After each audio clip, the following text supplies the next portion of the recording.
Hi and welcome back to the channel. Today I'm going to be looking at what I carry in my rucksack when I'm going up more prolonged trips, for example going up the Scottish Munros. Please stay tuned to the end as there's a few miscellaneous items that I carry that you might be quite interested in. If you like what we do here, please like, share and subscribe, it all helps the channel out. Sorry, there's a large bird just flying about. Don't know if I can get it on camera. Right, let's get on with the video.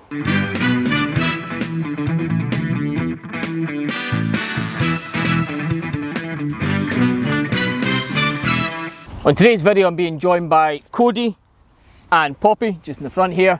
They'll probably wander about the video every so often, so I hope it's not too distracting for you. However, it's a gorgeous day, so there's no point coming out to the countryside without bringing them with me. So when you're doing backpacking, long distance walks, one of the most important things you can get is your rucksack or your day sack. Lots and lots of different ones out there. I've used loads throughout my time, from the old crappy overweight ones to much more streamlined ones that I have today. This is the Talon 33 from Osprey. So first thing we've got is our shoulder straps. Nice and thin, they are padded, but they're not too thick that they're going to create massive weight on you. They've got their standard sternum strap, as you can see here. They've got lots of little attachment points on the straps. They've also got a pocket here, which my three-peak design camera mount's kind of blocking. You can put your sunglasses in there if you want. I generally don't use it for much, hence why it's blocked off. This also has your store on the go points for your walking poles. If you're not using them, you can just store them off to the side. It's also got an air-scaped back here. Nice and padded, and also ventilates your back quite well. It's got the hip belt, again, just like the shoulder pads, it's not overly padded, but it's still comfortable and still takes the weight. On either side, you've got these small pouches. Not quite big enough for a mobile phone, but you can put sweeties in them, chocolate bars, whatever you want, so they're close at hand. Another feature I really like about the Talon 33 is it has an external bladder pack area. So the bladder actually goes right down the back of here, just behind you and in between your back and the pack itself. This makes it a lot easier to put in and out, and it also means if it does burst, it's not going to fill your backpack full of water and get all your kit wet. And if you do need to refill it, you can just reach in, pull it out, and then you refill it and place it back. You don't have to unpack anything to get it in or out. The pack also has these side compressions that you can cinch all the way up, so if it's not overly full, you can cinch everything up so you've not got things moving all over the place. On the back, you've got an area here that you can put ice axes on. You've also got a neighbouring one on the other side. You've got this large mesh pocket here. Also comes with a clip, so you can put your rain jacket in here if you want and then clip it up. On the top, you've got your standard Brain large pouch here. And on the inside, you've also got a corresponding pouch just here. Also on the sides, you've got these large mesh pouches here where you can put water bottles, other items in this.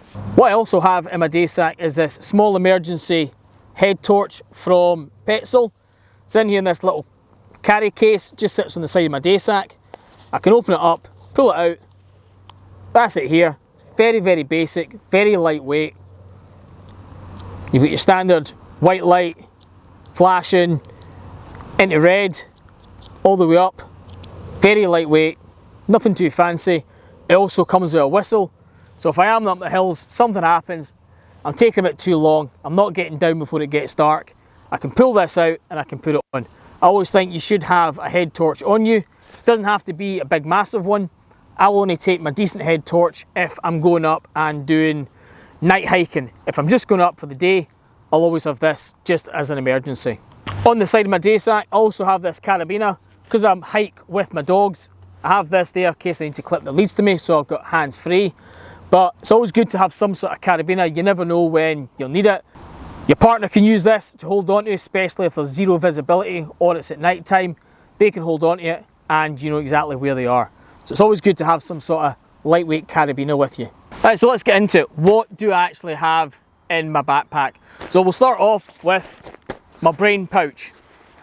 Inside the top, I've got my little buff and put around my neck. One of the reasons why I keep it in the top is when I'm walking in the hills, I've generally got a partner with me. If I do start getting cold, then they can reach into my rucksack without me even having to take it off and stop. Then I can just put it on, they can zip it up, and we can continue walking. Another thing I've got is a little bag for my mobile phone.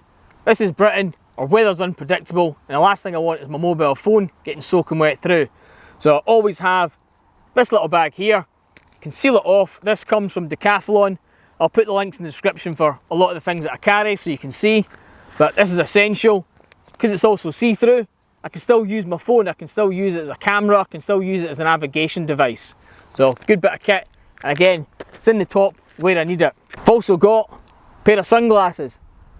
Nice sunny day, these are at hand again. I can get my partner to pull them out and I can just stick them back on.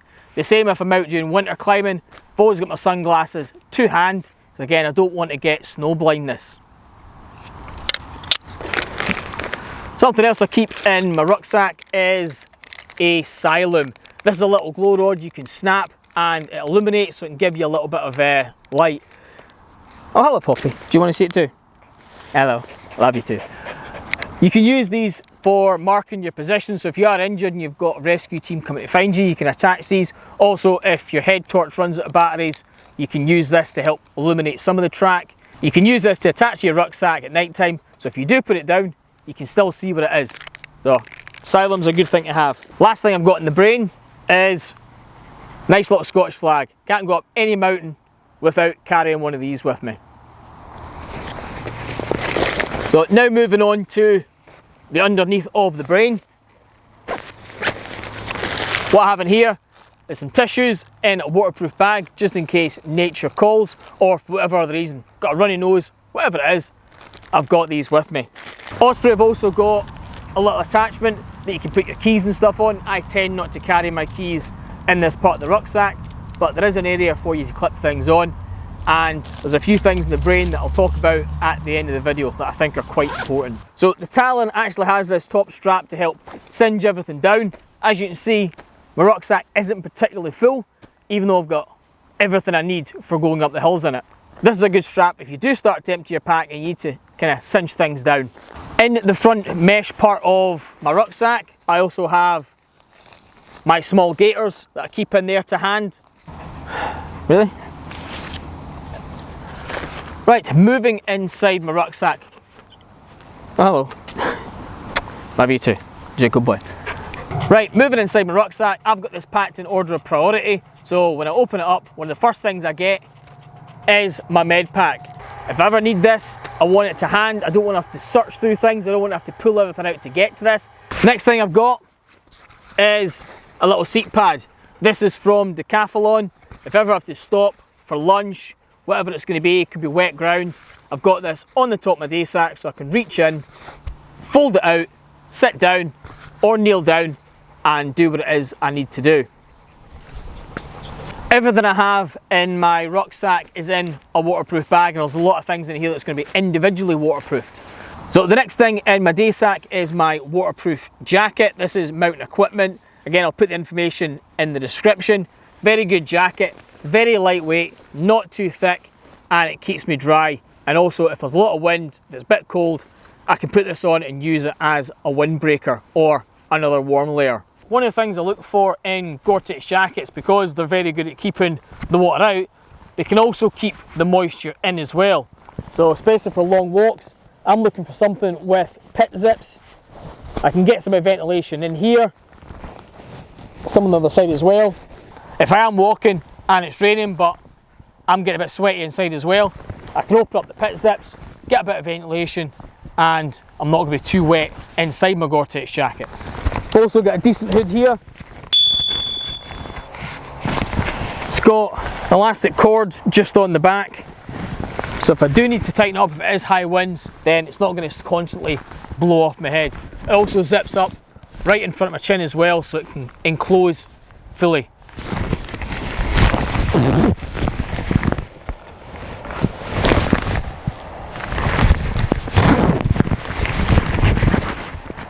also has cinch points here and here, so again you can pull the hood in really quite tight, especially if it is blowing a gale. It's always important to have a good outer shell when you're out in the elements. To go with the waterproof jacket, I've also got a pair of mountain equipment waterproof trousers as well. These are both Gore-Tex. Now, I have been up the Munros without waterproof trousers and it's not been a great day. Having these on, yes, it's something else to carry, but it makes a difference from being soaking wet through and being nice and dry and warm and enjoying your day, despite the crappy weather you're in. Underneath my waterproof kit is my warm kit bag. So this is things like your gloves, your hats, stuff like that. When I'm doing 3-season hikes, I generally carry 2 pairs of gloves. I've got these nice little contact ones from Decathlon, and I've also got a pair of North Face that are a little bit thicker. Reason why I take the 2 sets is contact gloves are good for if it's just a bit chilly. If it gets a bit colder, then I can put my North Face ones on. Also, if they do start getting a bit wet, I've got a spare pair to put on. However, none of these gloves will stand up too long against the elements, so I also have a pair of waterproof mittens from Decathlon. These are great, so if the weather does start to turn, it's a bit cold, very wet, I can stick these on over my gloves and my hands aren't going to get wet and cold. I also have a thicker buff in here as well, so if it does start to get a bit colder, then I can swap to my thicker buff. In my bag, I've always got some sort of hat. Depending on the time of year, depending on the weather, will depend if I'm taking my thicker or a thinner one, but I've always got some sort of beanie just to give my head and my ears a little bit of protection. So the next thing I've got in my day sack is my warm puffy top. Don't want this getting wet, so it's in its own waterproof bag. This is a Mountain Equipment synthetic down jacket. For years, I actually thought this was down because it's really, really light and it packs down really, really small. But when I was doing research for this video, it turns out this is synthetic. Doesn't really ruin it for me, because synthetic means if it does get wet, then it'll still retain some sort of heat, unlike down where it just kind of collapses in on itself. Doesn't matter what the weather is, it could be absolutely scorching, I will still take this with me. Doesn't weigh a lot, you could be up in the hills, something could happen, you could be up there longer than you think, so I always carry some sort of puffy, some sort of warm kit up there. You never know what's going to happen in the hills, so never take that chance. If you are going to go for a bit of warm kit, I would suggest one with a nice hood. This is closes in quite well. As you can see, bit of coverage. So if the weather does start to turn, gets really cold, then I can put this on and I'm not going to get cold. It's also good to have a puffy, so if you stop for lunch, you can just throw it on. Makes it a bit more pleasant for you when you're sitting on the hills having your lunch. So another bit of kit I take up the hills, sealskin socks. As I said, Britain, you're out for long walks, starts bucketing down, you may have some river crossings to do, feet get wet and cold. If you're out in the countryside for a prolonged period of time with wet feet, it's not going to be great for you. You could potentially start getting trench foot, all that kind of stuff. So, nice pair of sealskin socks, you can put them on. Even if your boots are wet, your feet will remain dry if you have these on. So I'd never go on any hike without sealskin socks. I also have a spare pair of socks to go with them as well, just in case. So I did allude at the start that there was a few kind of miscellaneous items that I think are quite important to keep in your rucksack as well. And amongst all the stuff that I've already shown you, this is a 50,000 milliamp power bank. It's not a lot, but it's enough to give my phone some charge, so if there was an emergency, I could call for help, or I could top it up if I'm using it for navigation. So always have some sort of power bank with you, especially if you're using your phone for multiple things. A couple other miscellaneous items that I have in my rucksack is a dog tag. This one here, keeping the top of my rucksack just under the brain. This has my emergency contact details in it. It's got my name, it's got my blood group, it's got emergency contact phone numbers. So if something was to happen to me, whoever finds me can actually call for help and they know a little bit about me. God forbid something did happen to me and people just found what was left of me, at least they would know who I was. This is also quite handy if you do lose your rucksack, and I have heard people that have placed their rucksacks down and it's rolled off the hill and they've never seen it again. We know on social media people find bits of kit, they post pictures of the kit they found, hoping to find the owner. If they have your name and your phone number, then at least they can get your kit back to you a lot easier than just putting pictures on social media and hoping you find it. Another thing I've also got is this little capsule here. In here I've got some money just in case. I never carry my wallet when I'm hill walking, but there may be a time when I need to get some money. So I always have something in here, and again, depending on what country I'm in, I will have the relevant currency for that country in here. Something else I keep in my rucksack is a map and a compass. I also have the knowledge to use it. So if you are going to do lots of hiking out in the middle of nowhere, please learn a bit of navigation. You can go on YouTube and get some good videos out there, or you can pay a course and learn how to navigate. I've been navigating on paper maps for years. I learned when I was in the cadets and then moved on and learned more advanced navigation in the army. This is a good skill to have, and I continue to use it on the hills. It helps me a lot when I'm stuck and I need to find a better route, and it can also help me plan my own routes and not have to rely on what websites and books have to say. I hope you find this video useful and gives you some ideas of what should be in your rucksack when you're going up in the hills. If you have anything massively different, please put it in the comments. Thanks for watching. Please like, share and subscribe, and we'll see you on our next adventure. You saying bye? Yeah?